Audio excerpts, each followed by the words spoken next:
YouTube. So today I am working on my Cub Cadet XT1 LT42, the steering gear. Now I've taken things apart to make it easier for you guys to kind of see what's going on. Basically there is a plate that the whole steering system works on, and that plate wears out over time, and I will show you what happens. So this is the old plate. Now it's pretty expensive. It's like 55 bucks on Amazon.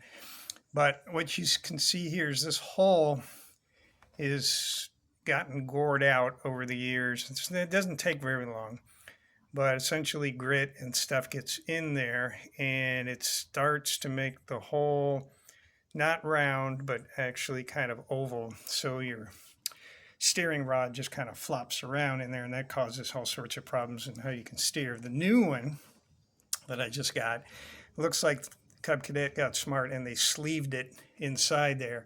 So you've got that running all the way through, and as the steering goes through there, hopefully that's hardened steel or some kind of material that's going to be more wear resistant. I'm going to make sure I put a little bit of grease and make sure that I keep that clean.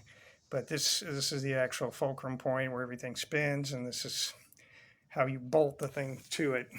So it's kind of a hard thing to get to because it's between the motor and the console there and underneath the gas tank.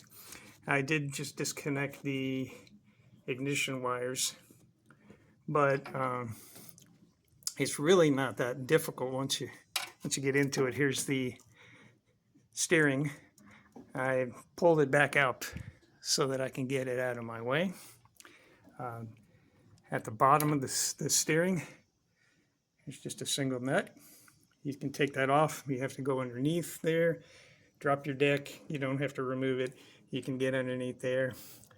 And then the plate itself is held on by one big bolt that goes through. And the reason for the bolt is because that holds a big giant flat washer that actually holds your steering gear down. So that's what that big bolt is for. It goes through the center, and you have two smaller 5/16,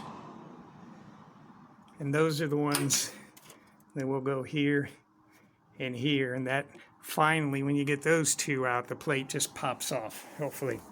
So we can kind of go over it.